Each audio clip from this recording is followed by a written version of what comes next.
The silence aboard the horizon was broken only by the soft hum of life support systems and the occasional beep from the navigation console. Captain James Miller stood at the bridge's main viewport, his weathered face reflecting off the reinforced glass as he stared at the planet below. Proxima had once been humanity's pride, their first successful colony beyond Sol. Now it was nothing but a graveyard. "Sir, the initial scan results are coming in," reported Officer Ann White, her voice tight with emotion. She didn't need to say more. The captain could see the devastation for himself. The colony's protective dome lay shattered, its pieces scattered across the rocky terrain like broken eggshells.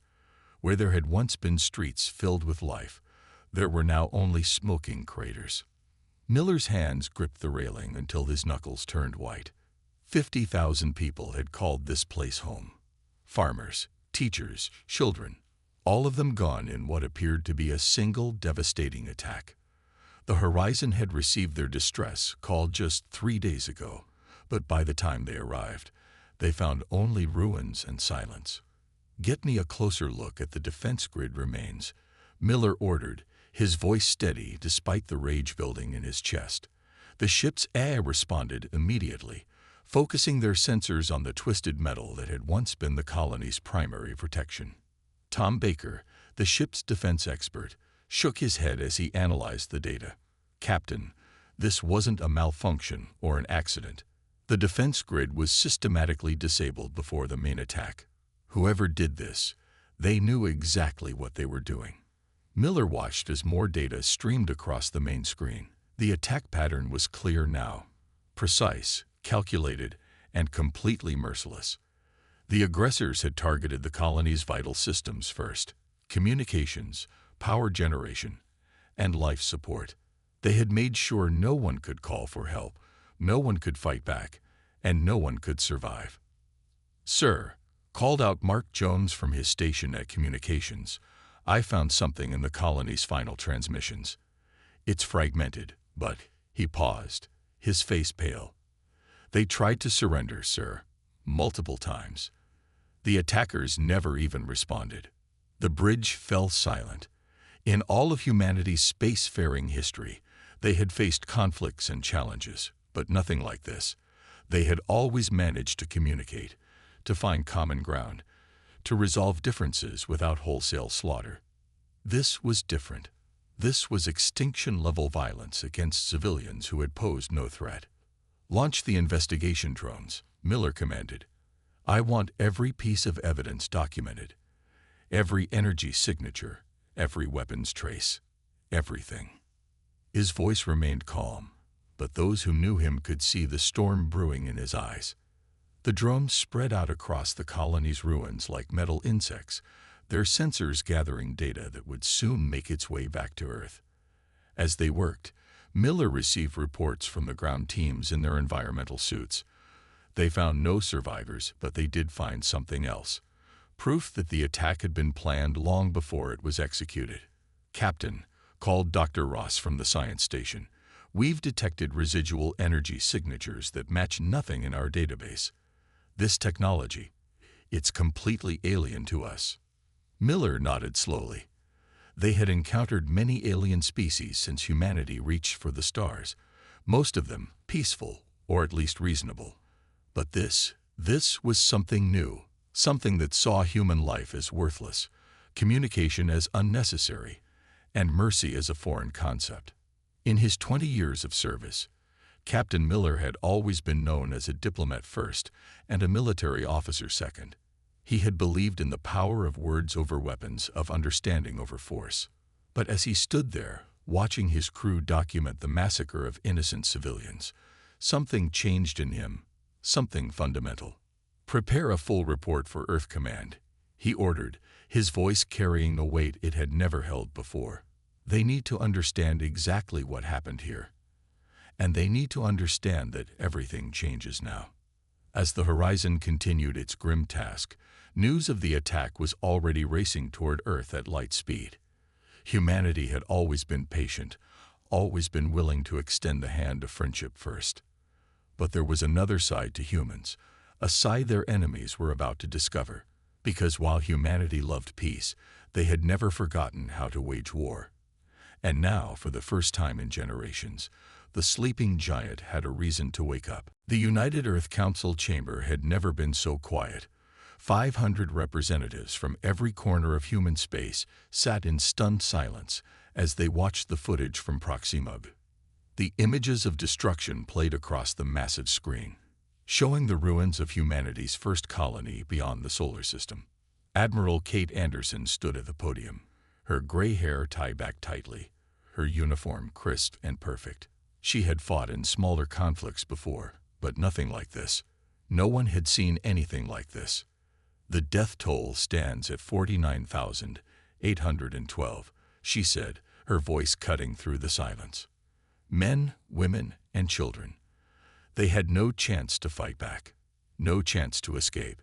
She paused, letting the numbers sink in. The Horizon's data confirms this was not a natural disaster or an accident. This was a planned, coordinated attack by an advanced alien species. The chamber erupted in angry shouts and demands for action. Council leader Robert Thompson raised his hand, and the room fell silent again. He was an old man who had helped build the peace that humanity had enjoyed for so long. Now he looked every one of his 80 years. For 200 years, Thompson said, we have maintained peace. We have traded with alien species, learned from them, shared with them. We have been called weak by some because we prefer words to weapons. He stood up slowly. They mistook our kindness for weakness, our patience for cowardice. Today, we will show them their mistake. Admiral Anderson pressed a button, and new images appeared on the screen. Hidden shipyards in the asteroid belt, massive warships that had been built in secret, weapons that had been developed but never used.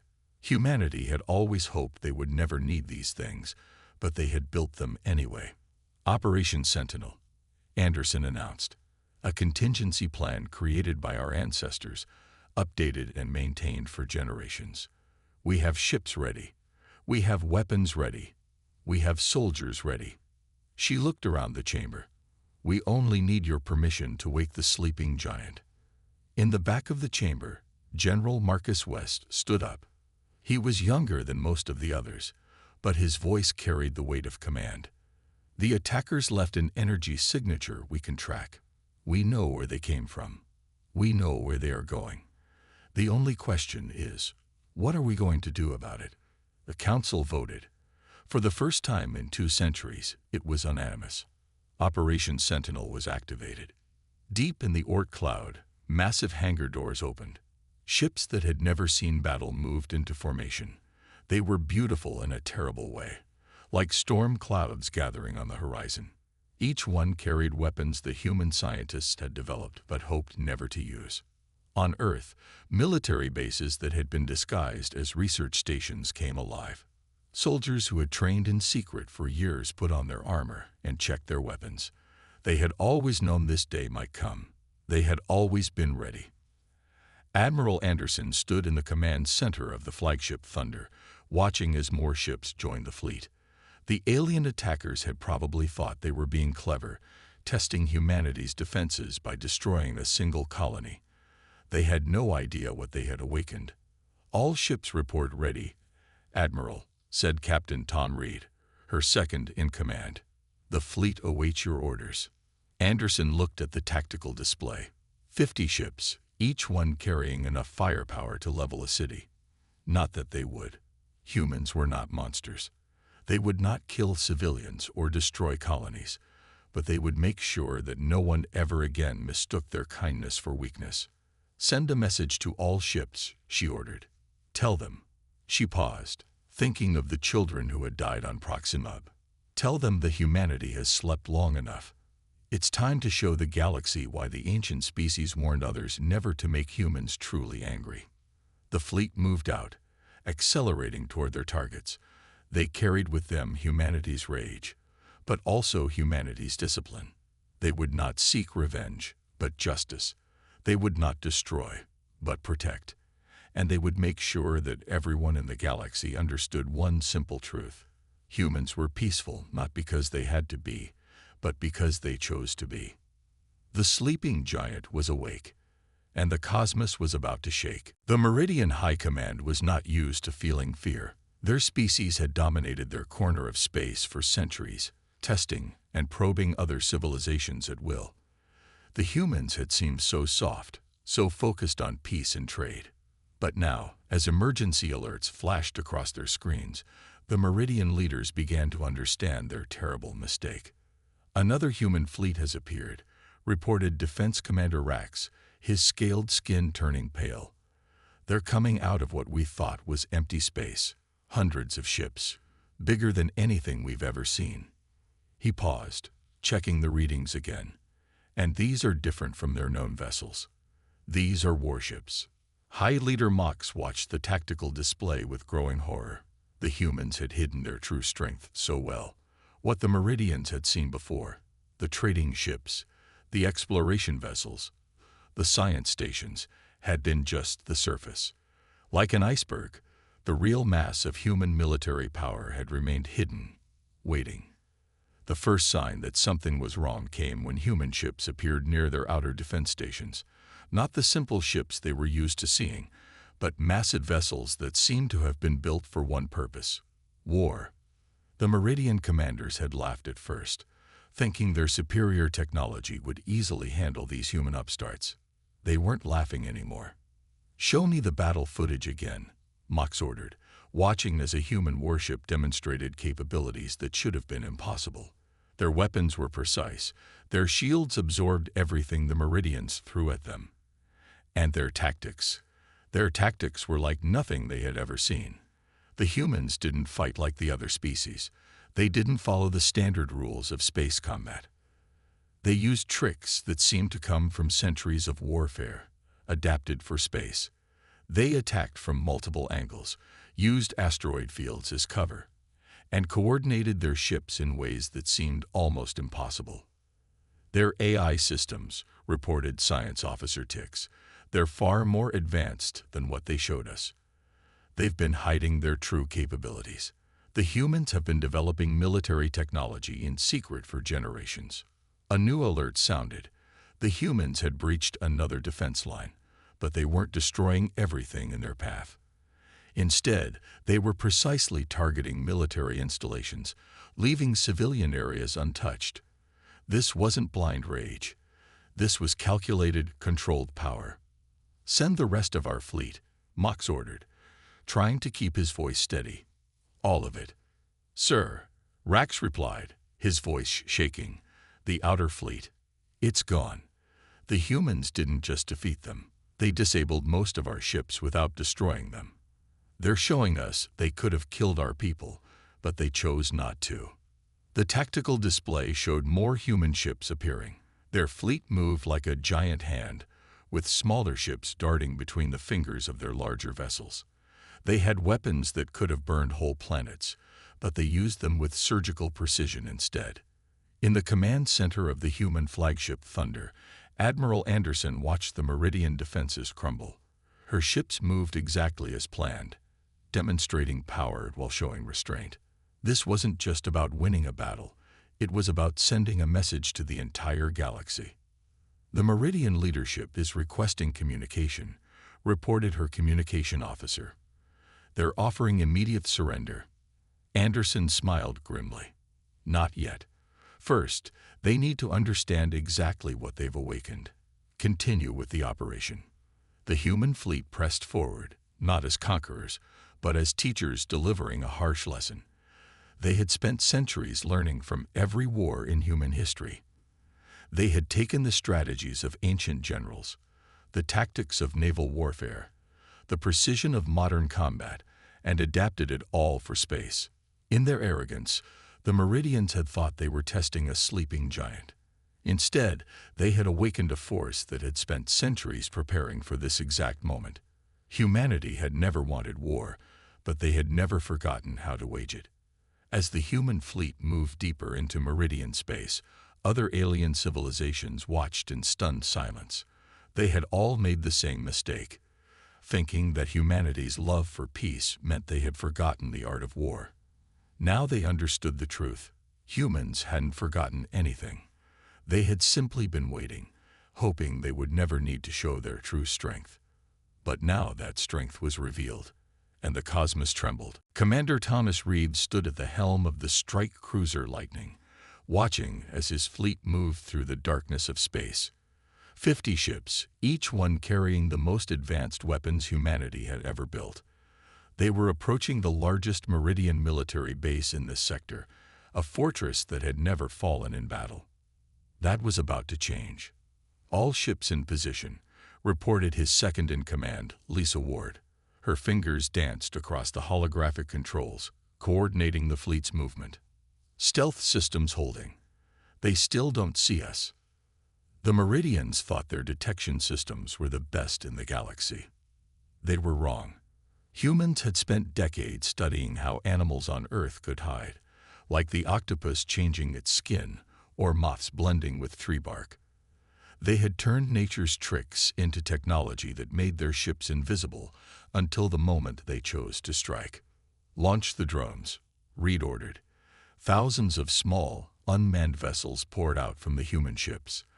They looked like a swarm of metal insects, each one barely bigger than a human hand. The Meridian sensors picked them up, but by then it was too late. The drones didn't attack with weapons. Instead, they released clouds of tiny robots, smaller than dust.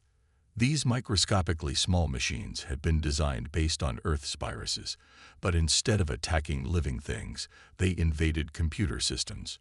Within minutes, the Meridian base's outer defenses began to fail. "Sir," called out the weapons officer, "their shields are down. Their guns are offline. Main power is failing." He paused, checking his readings. "And we haven't fired a single shot yet." Reed nodded. This was how humans fought now, not with brute force, but with intelligence and precision. They had learned from every war in their history, from the smallest tribal conflict to the largest global battles. Now they were teaching those lessons to the galaxy. "All ships, attack pattern Delta," Reed commanded. The human fleet emerged from stealth mode like ghosts, becoming solid. They struck from all directions at once, their weapons targeting specific points with surgical precision. They weren't trying to destroy the base. They were taking it apart piece by piece. Inside the Meridian base, panic spread. Their weapons wouldn't fire. Their communications were dead. Their mighty shields, which had protected them for centuries, had disappeared like morning mist. And now human ships were everywhere, their weapons glowing with controlled power. "Send the message," Reed ordered. The same words appeared on every screen in the Meridian base, translated into their language. "This is humanity's response. This is just the beginning." The battle, if it could even be called that, lasted less than an hour. When it was over, the largest military installation in the sector had been captured intact. Not a single Meridian soldier had died. Instead, they had been systematically disarmed and contained, forced to watch as humans demonstrated their true capabilities. Reed walked through the captured base, looking at the alien technology that had once seemed so threatening. The Meridians had thought their weapons were superior, their defenses unbreakable. They hadn't understood that while they were building bigger guns, humans had been thinking about how to make those guns useless. "Commander," called one of his officers, "we found their data core. It's intact." The officer's face was grim. "Sir, this wasn't just a military base. This was a command center. They were planning more attacks, more colonies." Reed's expression hardened. The Meridians hadn't just attacked one human colony. They had been planning to attack more. They had seen humanity's peaceful nature and mistaken it for weakness. Now they were learning the cost of that mistake.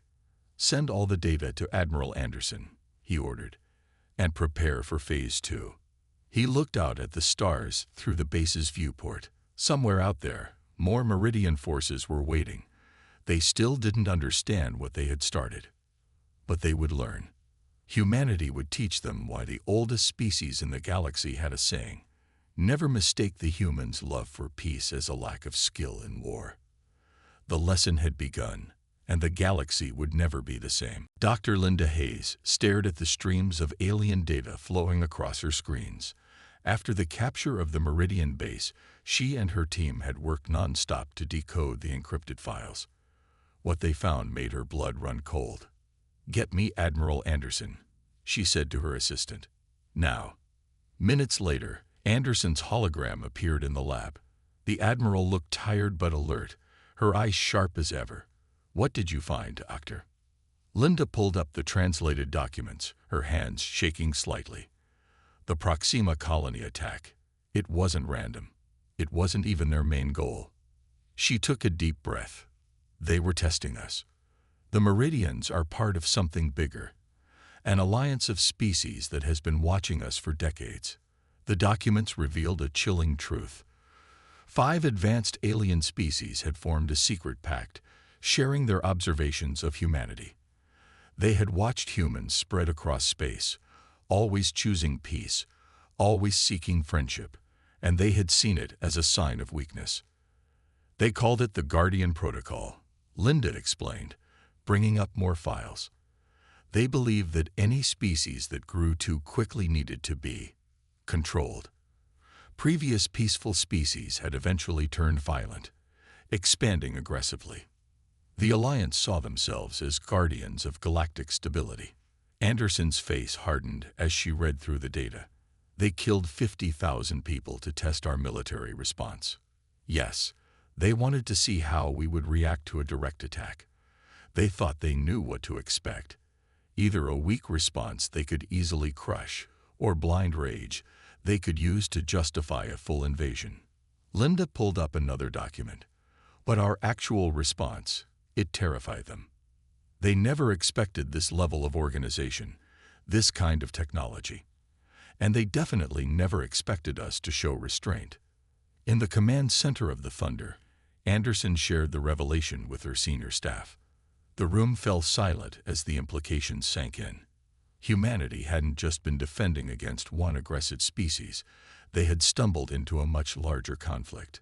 The Alliance has bases throughout the galaxy, explained Intelligence Officer Mike Wilson, pointing to a star map. They'd been preparing for years, building up forces, planning how to contain us if necessary. He paused, bringing up new data. But they made one crucial mistake. They judged us by their own standards. The Alliance had assumed that any species capable of building advanced weapons must want to use them for conquest.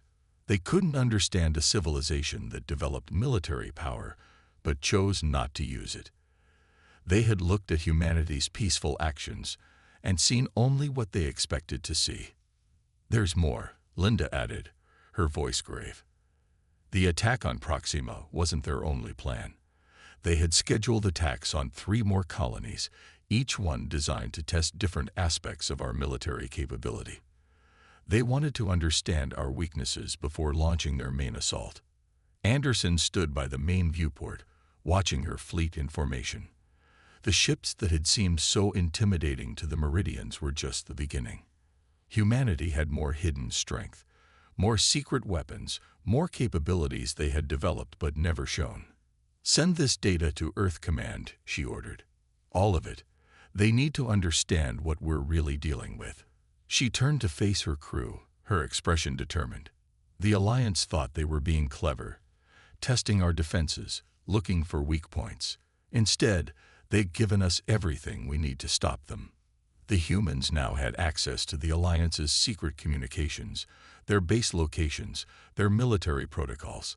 What was meant to be a careful test of humanity's strength had turned into a catastrophic intelligence failure for their enemies. "Prepare the fleet for full deployment," Anderson commanded. "If they want to see humanity's true power, we'll show them, but we'll do it our way." She looked at the star map, at all the points where Alliance forces waited. "We'll show them that humans don't just know how to fight. We know how to win without destroying everything in our path." Throughout the galaxy, the Alliance's leaders were beginning to realize their terrible mistake. They had tried to test humanity's strength, but in doing so, they had revealed their own weaknesses. Now the humans were coming, not with blind rage or cruel destruction, but with something far more terrifying: righteous purpose and controlled power. Operation Thunderstorm began in complete silence. 500 human warships dropped out of stealth mode simultaneously across 50 different star systems. The Alliance never saw them coming. One moment, their bases and fleets were safe. The next, they were surrounded by the full might of humanity's military power. Admiral Anderson stood on the bridge of the Thunder, watching as reports came in from all sectors. "All ships in position," reported Captain Reed through the quantum comm. "Ready to begin on your command." She took a deep breath, thinking of all the steps that had led to this moment.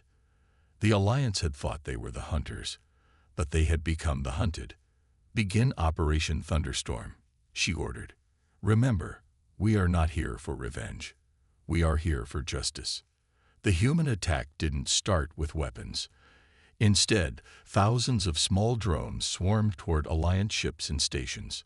These weren't weapons, they were messengers, broadcasting a single message in all known languages. "Your leaders lie to you. This is the truth." The drones transmitted proof of the Alliance leadership's plans. Their own secret documents, their own words, showing how they had murdered innocent colonists just to test human military response. Across 50 systems, alien crews and soldiers learned the truth about their leaders' actions. Receiving responses, reported Communications Officer Jack Peters. "Multiple Alliance ships are standing down. Their crews, they're refusing to fight." Anderson nodded. This was what humans had learned from thousands of years of warfare. Sometimes the strongest weapon was the truth. The Alliance leadership had kept their plans secret from their own people. Now those secrets were exposed. But not everyone chose to stand down. Some Alliance commanders, either too loyal or too proud to surrender, ordered their ships to attack. That's when humanity showed them their second lesson about modern warfare. The human fleet moved like a single organism, using tactics that seemed impossible. Ships jumped in and out of hyperspace in perfect coordination, appearing exactly where they needed to be, striking with precise force, then vanishing again. They didn't target engines or weapons. They disabled entire ships with electromagnetic pulses that left the crews unharmed but helpless. "Alliance base in the Centauri sector is neutralized," reported one commander. "No casualties. Their entire defense network has been shut down." Similar reports came in from across the galaxy. The Alliance had built their defenses to stop traditional attacks. They weren't prepared for human ingenuity. They had energy shields, but humans used gravity weapons that passed right through them. They had automated defense systems, but humans used computer viruses that turned those defenses off. In the Orion sector, an Alliance commander watched in disbelief as human ships systematically dismantled his fleet's formation. The humans could have destroyed them all. Their weapons were powerful enough. Instead, they disabled ships one by one, carefully avoiding casualties. "This is impossible," he muttered, watching another squadron of his ships go dark. "How can they be everywhere at once?" The answer was simple but brilliant. Humans hadn't just built better ships or weapons. They had changed how space warfare worked. They used AI systems that could coordinate hundreds of ships in real time. They had developed new ways to use hyperspace, allowing them to appear and disappear faster than anyone thought possible. 3 hours after Operation Thunderstorm began, it was over. Across 50 star systems, Alliance military power had been completely neutralized. Their ships were disabled but intact. Their crews were shaken but unharmed. Their bases were captured, not destroyed. Admiral Anderson looked at the final report with satisfaction. Total Alliance military casualties, 0. Total civilian casualties, 0. Total Alliance military assets neutralized, 100%. "Send the final message," she ordered. Throughout Alliance space, their leaders received humanity's terms: immediate surrender, full disclosure of all military assets, and a complete reorganization of their government under human supervision. The alternative was simple. Humanity would continue to demonstrate their power until the Alliance had nothing left. The Alliance had wanted to test humanity's strength. Now they understood that true strength wasn't about destruction. It was about having the power to destroy and choosing not to use it. The humans had won without a single death, and that was more terrifying than any show of force could have been. 1 month after Operation Thunderstorm, representatives from every spacefaring species gathered on Earth. The United Earth Council chamber, usually reserved for human delegates only, now held beings from across the galaxy. The Alliance leadership stood in the center, their once proud heads bowed in defeat. Admiral Anderson walked to the podium, her dress uniform gleaming under the lights. The room fell silent. Everyone there had either witnessed or heard about humanity's display of power. They expected punishment, revenge, maybe even the complete dismantling of their civilizations. The human race. Anderson began, her voice carrying to every corner of the chamber, has been called many things. Peaceful, weak, dangerous, powerful. She looked around the room, meeting alien eyes without fear or anger. Today, we will show you what we truly are. The main screen lit up, showing images of Proxima, but not the destroyed colony. Instead, it showed new construction. Human ships and crews were already rebuilding what had been destroyed, making it better than before. We could destroy you, Anderson continued. We could take your worlds, dismantle your governments, erase everything you've built. She paused, letting the words sink in. But that's not who we are. That's not what humanity stands for. The Alliance leaders looked up in confusion. This wasn't what they had expected. They had seen humanity's military might, had experienced their technological superiority. By their logic, the humans should be preparing to take control of everything. Instead, Anderson said, "We offer you a choice. Not surrender, partnership." The chamber erupted in surprise murmurs.